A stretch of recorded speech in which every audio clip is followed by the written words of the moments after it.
Hello दोस्तों, स्वागत है आपका अपने यूट्यूब चैनल इतिहास तरंगिणी में। इस वीडियो में हम हड़प्पा सभ्यता या सिंधु घाटी सभ्यता के बारे में अध्ययन करेंगे। इस चैप्टर को हम निम्न बिंदुओं में देखेंगे और समझने का प्रयास करेंगे। जैसे सबसे पहले हम इसके ऐतिहासिक पृष्ठभूमि को समझेंगे कि सिंधु घाटी सभ्यता कब प्रकाश में आई, इसके ऊपर कब कब कौन कौन से स्थलों की खुदाई हुई और कैसे ये चर्चा का विषय बना। अगला बिंदु होगा सिंधु घाटी सभ्यता की उत्पत्ति के बारे में और इसके आवास के बारे में कि इसकी उत्पत्ति को लेके काफ़ी मतभेद रहा है। आश्चर्य की बात है कि यह इतनी विस्तृत सभ्यता होने के बावजूद भी इस सभ्यता के उद्भव और विकास के संबंध में विद्वानों में भारी मतभेद रहा है। अभी तक की खोजों से इस प्रश्न पर कोई भी प्रकाश नहीं पड़ सका है, क्योंकि इस सभ्यता के जितने भी हमें अवशेष प्राप्त हुए हैं वह सभी अपने पूर्ण विकसित अवस्था में ही प्राप्त हुए हैं। इसलिए इसकी उत्पत्ति को लेकर विद्वानों में मतभेद की स्थिति बनी हुई है। इसके ऊपर हम आगे विस्तृत चर्चा करेंगे। फिर उसके बाद हम देखेंगे सिंधु घाटी सभ्यता या हड़प्पा सभ्यता के नामकरण को लेकर कि इंडस वैली सिविलाइजेशन बोलना सही है, हड़प्पा सभ्यता बोलना सही है, या इसके कुछ अन्य नाम भी दिए गए हैं। फिर इसके भौगोलिक विस्तार को देखेंगे कि भारतीय उपमहाद्वीप में हम जानते हैं कि ये पश्चिमोत्तर जो क्षेत्र रहा है भारत का, उस क्षेत्र में इसकी खुदाई प्रारंभ में हुई। धीरे धीरे जो अन्य स्थल थे वो भी प्रकाश में आने लगे। तो इसका भारतीय उपमहाद्वीप में इसका जो भौगोलिक विस्तार है वो क्या रहा है उसको समझेंगे। चूँकि हम जानते हैं कि हड़प्पा सभ्यता एक बेहतरीन नगरीय सभ्यता थी, अर्बन सोसाइटी थी, तो इसके नगर नियोजन जो इसका एक महत्वपूर्ण पक्ष होता है हम उसको भी समझेंगे, नगर नियोजन को। फिर आगे बढ़ेंगे, फिर हम देखेंगे इसके सामाजिक, आर्थिक और राजनीतिक परिदृश्य के बारे में, महत्वपूर्ण स्थल जो इसके साइट्स हैं। फिर हम देखेंगे हड़प्पा सभ्यता का पतन कैसे हुआ, इसके बारे में जो भी विद्वानों के मत रहे हैं। और अंत में देखेंगे गार्डन चाइल्ड ने इसे नगरीय क्रांति कहा है। तो गार्डन चाइल्ड के द्वारा इसे नगरीय क्रांति कहने के पीछे क्या तर्क दिए गए हैं। इतनी डायमेंशंस में हम हड़प्पा सभ्यता को समझेंगे और उम्मीद करते हैं कि इससे बाहर एक भी प्रश्न नहीं रहेगा। इसमें सारे तथ्य और साथ ही सारी अवधारणाएं पूर्ण रूप से सम्मिलित हो जाए। तो चलिए शुरू करते हैं। ऐतिहासिक पृष्ठभूमि। सर्वप्रथम 1826 में एक पत्रिका छपती है, नैरेटिव ऑफ जर्नी। यह चार्ल्स मैसन के द्वारा यह पत्रिका छपती है, जिसमें हड़प्पा के टीलों का सर्वप्रथम उल्लेख किया गया था। पुनः 1853 में दो भाई थे, विलियम ब्रांटम और जॉन ब्रांटम। ये जब लाहौर से कराची के बीच रेलवे लाइन बिछाई जा रही थी तो कुछ ईंटें निकल के आई खुदाई में से। उन्होंने इन ईंटों का यूज़ किया रेलवे लाइन बिछाने में। तो वहाँ से जब खुदाई हुई तो पता चला ये कोई प्राचीन बस्ती रही है जहाँ की ये ईंटें हैं। तो ये फिर से एक बार लाइमलाइट में आया 1853 में। इसी क्रम में आगे भारतीय पुरातत्व सर्वेक्षण विभाग की स्थापना होती है 1861 में, जिसके प्रथम महानिदेशक अलेक्जेंडर कनिंघम बनते हैं। इसलिए इन्हें भारतीय पुरातत्व सर्वेक्षण का जनक भी कहा जाता है। पुनः 1912 में J.F. फ्लीट ने एशियाटिक सोसाइटी ऑफ बंगाल से प्रकाशित पत्रिका एशियाटिक रिसर्च में एक शोध पत्र लिखा जो हड़प्पा सभ्यता से संबंधित था। वैसे ही 1920 में जॉन मार्शल नियुक्त होते हैं महानिदेशक ASI के। ठीक है। इनके निर्देशन में 1921 में दयाराम साहनी ने हड़प्पा की खुदाई करवाई और इन्हीं के निर्देशन में 1922 में राखल दास बनर्जी ने मोहनजोदाड़ो की खुदाई करवाई। तो 1921 में जो विस्तृत खुदाई होती है हड़प्पा की वो होती है जॉन मार्शल के नेतृत्व में, और दयाराम साहनी इसको लीड कर रहे थे 1921 में हड़प्पा की खुदाई को, और 1922 में राखल दास बनर्जी मोहनजोदाड़ो की खुदाई को लीड कर रहे थे। ठीक है। उत्खनन के पश्चात ऐसा पाया गया कि यह एक विस्तृत एवं नगरीय सभ्यता थी। ठीक है। तो ये इसके ऐतिहासिक पक्ष रहे, ऐतिहासिक पृष्ठभूमि रही कि किस प्रकार से यह प्रकाश में आया हड़प्पा सभ्यता या सिंधु घाटी सभ्यता। अब इसके उत्पत्ति को लेके जो मतभेद हैं कि इनके उत्पत्ति के पीछे किन लोगों का योगदान रहा, इसको लेके 3 मत प्रचलित हैं। 3 खेमे में विद्वान अमूमन बटे हुए हैं। कुछ विद्वान ऐसे हैं जो मानते हैं कि हड़प्पा सभ्यता के निर्माता सुमेरियन लोग थे, यानी मेसोपोटामिया के जो सभ्यता थी, मेसोपोटामिया की जो सभ्यता थी, यहाँ के लोगों ने हड़प्पा सभ्यता का निर्माण किया। जैसे मार्टिमर व्हीलर हैं, उन्होंने कहा है कि सैंधव सभ्यता को सुमेरियन सभ्यता का एक उपनिवेश के रूप में ये देखते हैं, मार्टिमर व्हीलर साहब। तो किंतु हम अगर गहराई से विचार करें तो यह मत तर्कसंगत प्रतीत नहीं होता है। हम इस पे आगे चर्चा करेंगे। अगले खेमे के जो लोग हैं वो कहते हैं कि जो आर्य लोग थे, यानी जो वैदिक संस्कृति को बसाने वाले लोग थे, वही थे हड़प्पा सभ्यता के निर्माता भी। कालखंड में हमें पता है कि हड़प्पा सभ्यता पहले की सभ्यता है और वैदिक सभ्यता बाद की सभ्यता है, लेकिन कुछ विद्वान ऐसे भी हैं जो मानते हैं कि वैदिक लोग ही थे जो हड़प्पन सोसाइटी में रहते थे।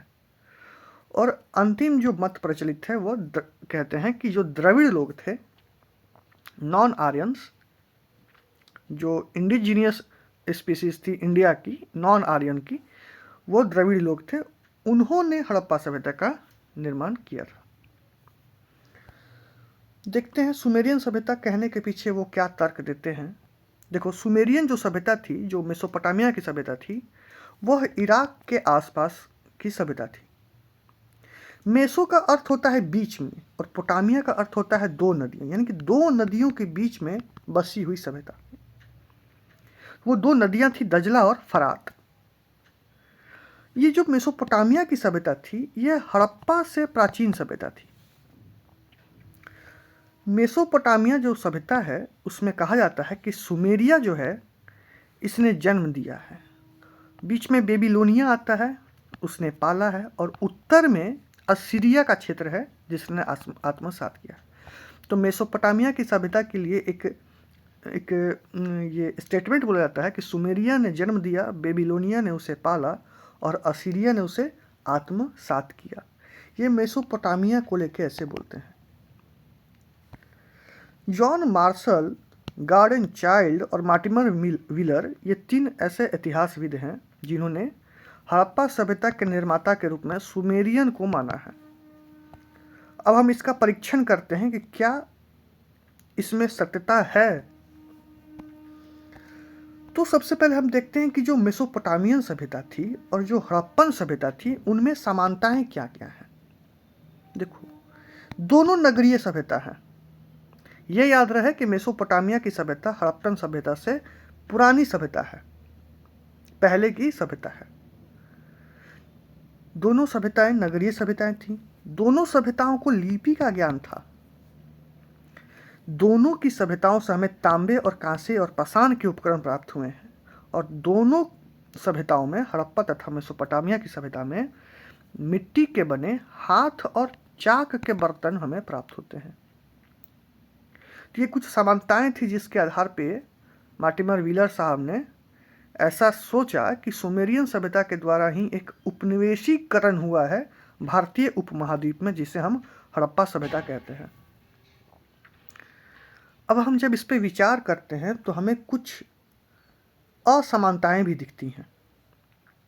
नगरीय सभ्यता होने के बावजूद जो जल निकास प्रणाली थी हड़प्पा सभ्यता की, ड्रेनेज पैटर्न था, हाईली डेवलप्ड ड्रेनेज पैटर्न था। उच्च स्तरीय जल निकास प्रणाली हमें देखने को मिलती है इंडस वैली सिविलाइजेशन से। जिसका कि हमें मेसोपोटामिया सभ्यता में अभाव दिखता है। जो सड़क विन्यास थे, ग्रिड पैटर्न पे जो सड़कें थी हमारे यहाँ इंडस वैली सिविलाइजेशन में, ऐसी सड़कें हमें मेसोपोटामिया में देखने को नहीं मिलती हैं। हमारे यहाँ पक्के ईंटों के मकान, अधिकांशतः जो मकान थे वो पक्के ईंटों के बने थे।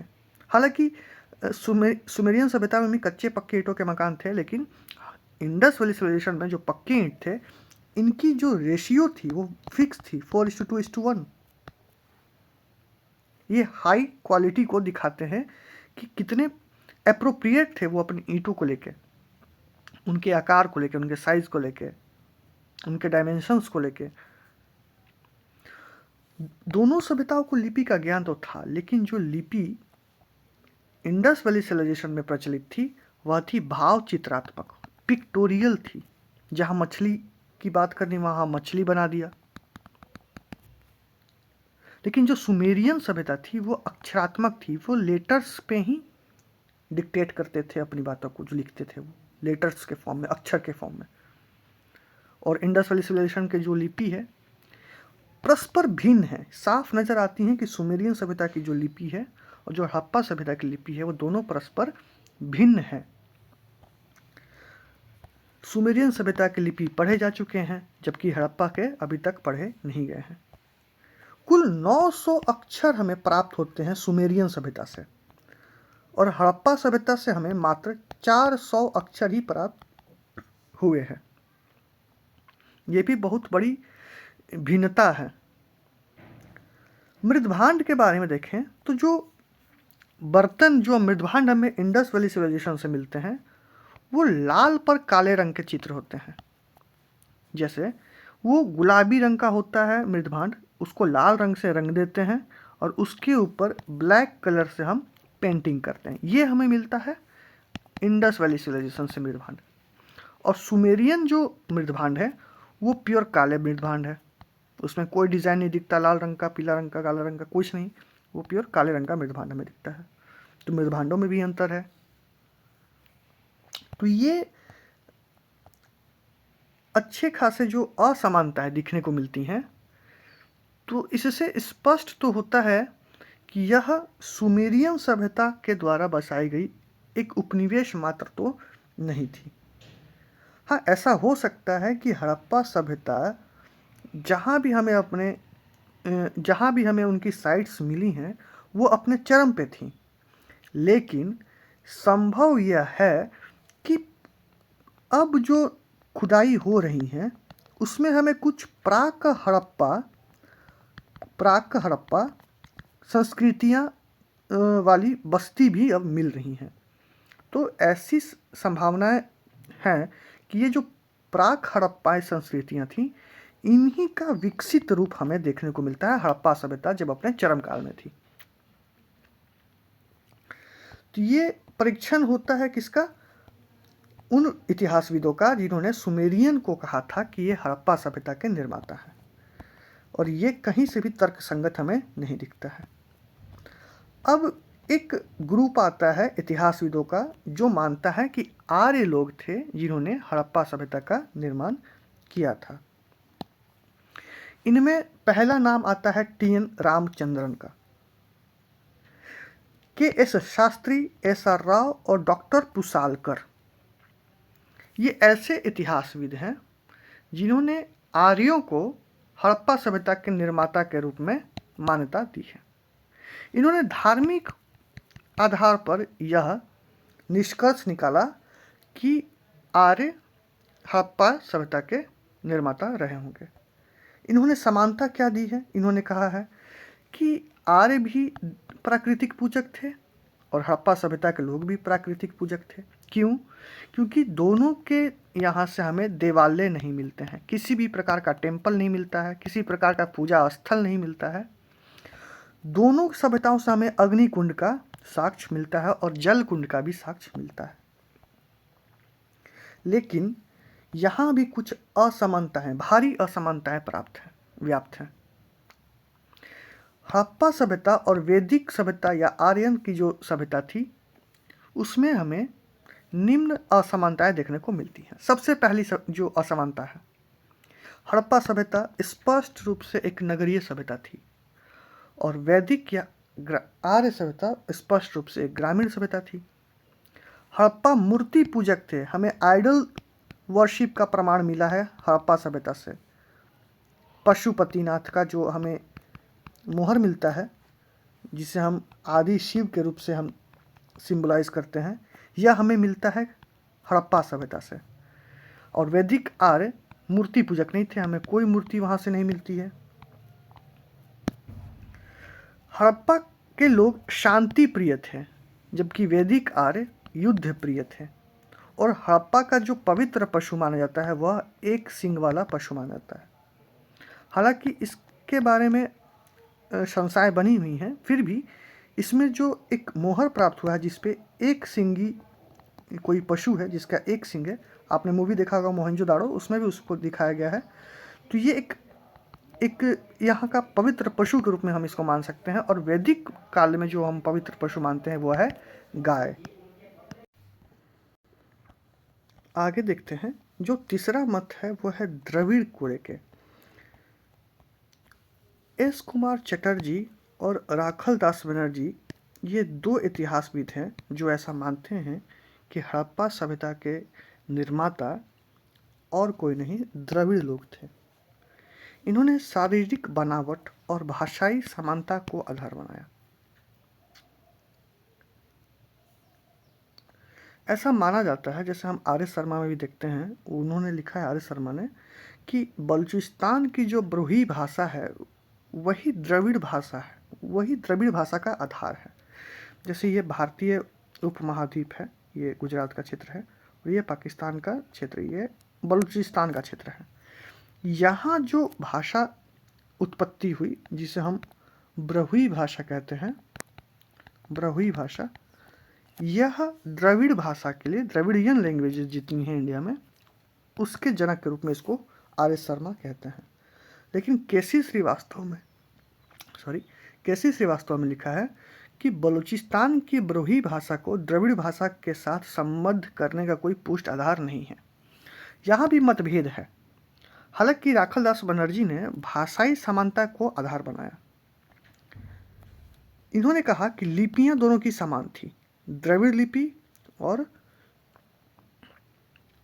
हड़प्पन लिपि, और दोनों पढ़ी नहीं गई। जो प्रारंभिक द्रविड़ लिपि थी और जो प्रारंभिक हड़प्पन लिपि थी, दोनों पढ़ी नहीं गई। दोनों सभ्यताएं मातृसत्तात्मक थी। हम जब आगे हड़प्पन सोसाइटी को देखेंगे, जब समाज को पढ़ेंगे, तो हम पाएंगे कि वहाँ हमें एक मोहनजोदाड़ो से हड़प्पन सभ्यता के साइड से एक मूर्ति मिली है जो स्त्री की मूर्ति है, स्त्री की मूर्ति है। तो इससे ऐसा संकेत होता है कि यह सभ्यताएं मातृसत्तात्मक थीं और दोनों सभ्यताएं लिंग तथा योनि की पूजा करते थे, यानी कि ये लिंग पूजक भी थे और योनि पूजक भी थे। और वर्तमान में जो तीनों खंड हैं, सुमेरियन सभ्यता को मानने वाले इतिहासविद, द्रविड़ सभ्यता को मानने वाले इतिहासविद, और जो ऐसा मानते हैं कि आर्यों ने हड़प्पा सभ्यता को बसाया था, इन तीनों में जो वर्तमान में सर्वाधिक मान्य मत है वह यह है कि द्रविड़ लोगों ने ही हड़प्पा सभ्यता का निर्माण किया था। द्रविड़ से तात्पर्य यह है कि जो ना तो आर्य थे ना ही सुमेरियन थे, वो इंडिजीनियस लोग थे, यहीं के उत्पत्ति हुए लोग भारतीय उपमहाद्वीप के इंडिजीनियस पीपल थे। ठीक है, अब देखते हैं अगला टॉपिक है इसमें नामकरण। इंडस वैली सिविलाइजेशन को लेके जो नामकरण को लेके जो महत्वपूर्ण बिंदु है उसको देखते हैं। प्रारंभ में जो स्थल सिंधु और उसके आसपास के जो साइट्स थे वो हमें सिंधु और उसकी सहायक नदियों के आसपास ही प्राप्त हुए। इस कारण इसे प्रारंभ में सिंधु घाटी सभ्यता का नाम दिया गया। बाद में इस सभ्यता के जो स्थल है हमें सरस्वती नदी के आसपास भी मिलने प्राप्त हो गए। तो ऐसा अंदाज़ा लगाया गया कि सिंधु नदी के कारण नहीं, सरस्वती नदी के कारण इस सभ्यता का निर्माण हुआ है, और अधिकांश साइट्स हमें सरस्वती नदी के आसपास मिलने लगे, तो हमने इसे एक और नाम दिया, सरस्वती नदी घाटी। लेकिन वर्तमान में जो सर्वाधिक मान्य मत है, जो सर्वाधिक मान्य नाम है, वो जॉन मार्शल ने सुझाया था, जो कि इसके प्रथम स्थल हड़प्पा के नाम पे सुझाया गया। तो अभी सर्वाधिक मान्य जो नाम है वो हड़प्पा सभ्यता है, हड़प्पन सिविलाइजेशन है, हड़प्पन सिविलाइजेशन, ये इसका सर्वाधिक मान्य नाम है।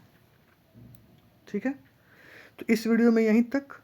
अब इसके आगे हम देखेंगे हड़प्पा सभ्यता में इसके काल निर्धारण पर चर्चा करेंगे, इसके भौगोलिक विस्तार पे और इसकी लिपि पे। कितने लोगों ने इसके लिपि को पढ़ने का दावा भी किया है, हम उस पर भी चर्चा करेंगे, और भौगोलिक विस्तार पर चर्चा करेंगे और इसके काल निर्धारण पर चर्चा करेंगे। तो इस वीडियो में इतना ही, मिलते हैं अगले वीडियो में। और चैनल को प्लीज़ सब्सक्राइब करें, क्योंकि चैनल का नाम चेंज हो चुका है, इतिहास तरंगिणी। तो दोस्तों में एक बार फिर से शेयर करें। मिलते हैं अगले वीडियो में।